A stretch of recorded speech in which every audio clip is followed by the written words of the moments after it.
नमस्कार, आप देख रहे हैं 4 PM और मैं हूं आपके साथ सिमरन। दोस्तों, आखिर वही हुआ जिसका अंदाजा 13 जून को इजराइल के ईरान पे हमले के बाद से ही लगाया जा रहा था कि पूरा खेल अमेरिकी राष्ट्रपति डोनाल्ड ट्रंप का है। जब रविवार की सुबह अमेरिका ने सीधे ईरान के 3 न्यूक्लियर साइटों पे हमला किया और खुद अमेरिकी राष्ट्रपति डोनाल्ड ट्रंप ने प्रेस कॉन्फ्रेंस करके इसकी जानकारी दी, तो पूरी दुनिया के सामने ये गंदा खेल जो है वो खुल गया है। ईरान पे अमेरिका के सीधे हमले के बाद जहां एक ओर अमेरिका से लेके यूएन तक में इसे अंतर्राष्ट्रीय कानून का खुला उल्लंघन माना जा रहा है, तो दूसरी ओर ईरान के साथ रूस, चाइना और उत्तर कोरिया की एंट्री से पूरा माहौल थर्ड वर्ल्ड वॉर की ओर बढ़ता हुआ दिखाई दे रहा है। हालांकि अमेरिकी हमले के बाद ईरान ने इजराइल पे हमले तेज कर दिए हैं। ऐसे में बड़ा सवाल है कि अमेरिका सीधे जंग में क्यों कूदा। अमेरिका हमले के बाद इजराइल पर ईरानी हमले में कितनी तेजी आई है और पूरी दुनिया से इसके क्या रिएक्शन आ रहे हैं, ये सब कुछ मैं आपको अपनी इस रिपोर्ट से बताने वाली हूँ। साथ ही इस पर भी चर्चा करेंगे कि कैसे रूस, चाइना और उत्तर कोरिया एक मंच पे आने जा रहे हैं। दोस्तों, सबसे पहले बात करते हैं दुनिया के उस आदमी की जिसको अमेरिका ने अपना सर्वे सर्वा चुन लिया है। नाम है डोनाल्ड ट्रंप। ये व्यक्ति इतना अजीबोगरीब है कि क्या ही बताएं। कभी खुद को पोप घोषित करने लगता है तो कभी शांति का नोबेल लेने के लिए फर्जी बयानबाजी शुरू कर देता है। अभी हाल ही में इस व्यक्ति ने इजराइल के साथ देने के लिए 2 हफ्ते का समय मांगा था, लेकिन 24 घंटे के बाद ही ईरान पे हमला कर दिया है। ऐसे में साफ है कि ये आदमी ना तो अपनी बातों पे कायम रहने वाला है और ना ही इस पे भरोसा किया जा सकता है। ये कब क्या कह दे, कुछ कह पाना मुश्किल है। आपको बता दें कि अब इस अजीब आदमी ने रविवार की सुबह 4:30 बजे ईरान के 3 परमाणु ठिकानों फोर्डा, नतांज और इस्फहान पे B-2 स्टील्थ बॉम्बर से JBU-57 बंकर बस्टर बम गिराए हैं। अमेरिका ने अपने सबसे घातक हथियार B-2 स्टील्थ बॉम्बर और JBU-57 मैसिव अर्नेस पेनेट्रेंट यानी कि बंकर बस्टर बम का इस्तेमाल किया है। बॉम्बर एक ऐसा विमान है जो रडार की पकड़ में नहीं आता है। ये 50,000 फीट की ऊंचाई से उड़ सकता है और 11,000 किलोमीटर तक की दूरी तय कर सकता है। एक B-2 बॉम्बर 2 JBU-57 बम ले जा सकता है और इन बमों की ताकत ऐसी होती है कि ये 60 फीट मोटी कंक्रीट की दीवार या फिर 200 फीट मिट्टी के नीचे बने बंकर को भी तबाह कर सकते हैं। यानी ईरान के जो परमाणु ठिकाने पहाड़ों के नीचे बने थे वो भी इन बमों के सामने टिक नहीं पाए होंगे। रिपोर्ट्स के मुताबिक अमेरिका ने 4 B-2 बॉम्बर्स को मिसूरी के व्हाइट पैन एयरबेस से डिएगो गार्सिया भेजा था। इसके साथ 8 KC-135 टैंकर विमान भी थे जो हवा में ईंधन भरने के लिए इस्तेमाल हुए। इस मिशन की प्लानिंग इतनी गुप्त थी कि पेंटागन ने इसको लेके कोई आधिकारिक बयान तक नहीं दिया, लेकिन न्यूयॉर्क टाइम्स और राइटर्स ने सूत्रों के हवाले से पुष्टि की है कि यह हमला B-2 बॉम्बर से ही हुआ है। अब ईरान ने भी हमलों की पुष्टि की है। फोर्डा, जो ईरान का सबसे सुरक्षित परमाणु ठिकाना था, वो पूरी तरह तबाह हो चुका है। नतांज और इस्फहान में भी भारी नुकसान हुआ है। ये ठिकाने ईरान के परमाणु कार्यक्रम का दिल थे, लेकिन सवाल यह है कि क्या ईरान वाकई परमाणु हथियार बना रहा था जैसा कि अमेरिका और इजराइल दावा कर रहे हैं, या ये सिर्फ एक बहाना था ताकि ईरान को कमजोर किया जा सके। आपको बता दें कि ये खेल अमेरिकी राष्ट्रपति कई दिन से ही वो कर चुके हैं। पहले अंतर्राष्ट्रीय परमाणु ऊर्जा जांच एजेंसी के चीफ राफेल ग्रासी ने कहा था कि ईरान कोई भी परमाणु बम नहीं बना रहा था, लेकिन बाद में अमेरिका के दबाव में राफेल ग्रासी ने अपने बयान से वो पलटे थे। हालांकि इसके बाद ईरान ने यूएन में राफेल ग्रासी की शिकायत की थी, लेकिन दूसरे दिन ही अमेरिका ने ईरान पे सीधा हमला कर दिया है। आपको बता दें कि ट्रंप ने इस हमले की जिम्मेदारी लेते हुए दुनिया को चौंका दिया। ट्रंप ने अपने social media platform truth social पे लिखा कि अपने फोर्डा, नतांज और इस्फहान समेत ईरान के 3 परमाणु ठिकानों पे सफलतापूर्वक हमले किए। हमारे महान अमेरिकी योद्धाओं को बधाई। दुनिया में कोई और सेना ये नहीं कर सकती थी। अब शांति का समय है। अब हमारा सवाल कि ट्रंप साहब कैसे शांति? आप किसी देश पे बम बरसाते हैं और फिर कहते हैं कि अब सब ठीक है। ट्रंप ने प्रेस कॉन्फ्रेंस में कहा कि ईरान को परमाणु हथियार नहीं बनाने देंगे। मैंने बार बार कहा था कि ईरान को डील साइन करनी चाहिए थी। अब उन्हें तुरंत रुकना होगा, वरना फिर से झटका लगेगा।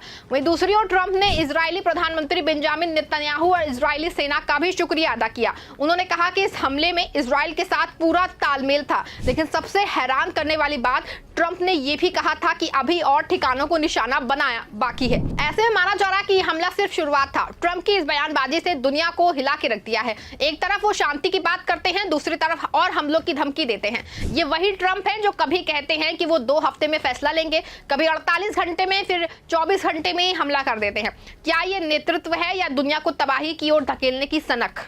आपको बता दें कि अमेरिका के इस हमले ने सिर्फ ईरान को नहीं बल्कि पूरी दुनिया को हिला के रख दिया है और अब जो हो रहा है वो तीसरे विश्व युद्ध की आहट है। ईरान के supreme leader Ayatollah Ali Khamenei ने पहले ही साफ कर दिया था कि कहां हम सरेंडर नहीं करेंगे। अगर अमेरिका ने इजराइल के साथ मिलकर हमला किया तो इसका अंजाम जो है वो बुरा होगा। और अब खबरें आ रही हैं कि रूस, चीन और उत्तर कोरिया ने ईरान के साथ फोन पे बातचीत की है।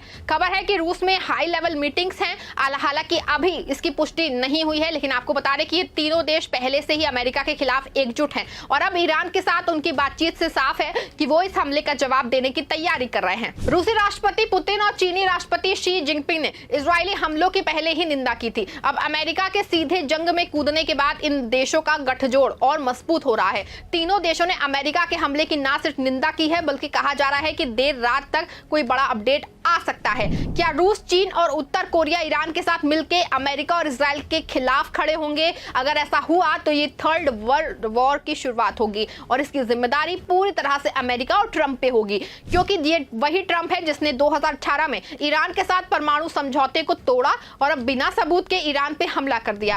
आपको सोचिए कि अगर ये चार देश रूस, ईरान, चीन और उत्तर कोरिया एक साथ आए तो दुनिया का क्या होगा।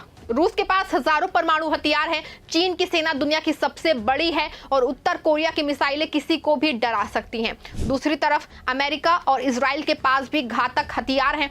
ऐसे में सवाल ये है कि क्या दुनिया अब दो खेमों में बंटने वाली है? दूसरी ओर हम अमेरिकी हमले के बाद इजराइल में हाई अलर्ट जो है वो जारी कर दिया गया है। तेल अवीव और अन्य बड़े शहरों में सायरन बज रहे हैं और लोग बम शेल्टर्स में छिपने को मजबूर हैं। अमेरिका के हमले के बाद ईरान ने इजराइल पे हमले तेज कर दिए हैं। ईरान ने अमेरिकी हमले के बाद इजराइल पे रविवार को 22 मिसाइल दागे। इसमें कुछ मिसाइलें हाइपरसोनिक और बैलिस्टिक भी हैं। आपको बता दें कि अमेरिकी हमले के बाद हमास और यमन के हूती विद्रोहियों ने भी अमेरिकी हमले का खुल के विरोध किया है। यहूदियों ने धमकी दी है कि अगर अमेरिका ईरान पे और हमले करता है तो वो लाल सागर में अमेरिकी जहाजों पे हमले शुरू कर देंगे। हमास ने कहा कि अमेरिका और इजराइल का ये हमला मिडिल ईस्ट को आग में झोंक देगा। सवाल ये है कि अमेरिका का ये हमला सिर्फ ईरान पे नहीं बल्कि अंतर्राष्ट्रीय कानून पे भी हमला है। संयुक्त राष्ट्र के महासचिव एंटोनियो गुटेरेस ने इस हमले को आज संवैधानिक बताया है और कहा है कि बिना यूएन सिक्योरिटी काउंसिलिंग की मंजूरी के बिना किसी देश का पे हमला करना जो है वो गैर कानूनी है। यूएन ने इस हमले पे गहरी चिंता जताई है। वहीं दूसरी ओर ईरान के विदेश मंत्री अब्बास अराक्ची ने कहा कि हमें आत्मरक्षा का अधिकार है। अमेरिका और इजराइल ने हमारे देश पे हमला किया है और हम इसका जवाब देंगे। ईरान ने साफ कर दिया है कि वो चुप नहीं बैठेगा। लेकिन सबसे चौंकाने वाली बात है कि खुद अमेरिका में इस हमले का विरोध हो रहा है। कई अमेरिकी सांसदों ने ट्रंप के इस फैसले की आलोचना की है। डेमोक्रेटिक सांसदों ने कहा कि ट्रंप ने बिना कांग्रेस की मंजूरी के ये हमला किया है जो अमेरिकी संविधान का उल्लंघन है। कुछ रिपब्लिकन सांसदों ने भी कहा कि इस हमले से मिडिल ईस्ट में और अस्थिरता बढ़ेगी। आप खुद सोचिए कि जब अमेरिका के अपने लोग इस हमले के खिलाफ है तो ट्रंप किसके लिए ये जंग लड़ रहे हैं? क्या ये सिर्फ इजराइल को खुश करने की साजिश है या फिर तेल और हथियार लॉबी का खेल है? दोस्तों, ऐसे में बड़ा सवाल है कि क्या तीसरा विश्व युद्ध शुरू हो चुका है? अमेरिका ने ईरान पे हमला करके आग में घी डाल दिया है। रूस, चीन और उत्तर कोरिया की मीटिंग से साफ है कि वो ईरान के साथ खड़े हैं। ईरान की मिसाइलें जो हैं वो तेल अवीव पे बरस रही हैं। हूती और हमास जैसे समूह भी जंग में कूदने को तैयार है। ऐसे में ट्रंप का ये फैसला दुनिया को तबाही की ओर ले जा रहा है। वो नेता जो कहता था कि वो शांति लाएगा आज दुनिया को जंग की आग में झोंक रहा है। अगर रूस, चीन और उत्तर कोरिया ईरान के साथ मिल जाएं तो ये जंग मिडिल ईस्ट तक सीमित नहीं रहेगी। ये यूरोप, एशिया और पूरी दुनिया में फैल सकती है। परमाणु हथियारों की बात करें तो रूस के पास 6000 से ज्यादा न्यूक्लियर वॉरहेड्स हैं। चीन के पास जो है वो 500 और अमेरिका के पास 5400। अगर ये जंग परमाणु स्तर पे आ गई तो पूरी इंसानियत पे बड़ा खतरा बनेगी और इसकी जिम्मेदारी होगी डोनाल्ड ट्रंप की और उनके साथी बेंजामिन नेतन्याहू की। ऐसे में साफ है कि दोस्तों, ईरान और उसकी जनता के लिए जो इस हमले की सबसे बड़ी शिकार है वो आज हमारे समर्थन के हकदार है। हमें इस बात को कहना होगा कि ट्रंप और नेतन्याहू इंसानियत के दुश्मन हैं। उनका विरोध पूरी दुनिया में होना चाहिए क्योंकि बुरे को बुरा कहना और हक को बोलना इंसानियत का सबसे बड़ा पैमान है। अगर आप हमारी बातों से सहमत हैं तो अपनी राय कमेंट में जरूर लिखिएगा। खबर अच्छी सच्ची लगी हो तो लाइक, शेयर और चैनल को सब्सक्राइब करेगा। देश दुनिया की बेबाक और सच्ची खबरों के लिए देखते रहें 4 PM।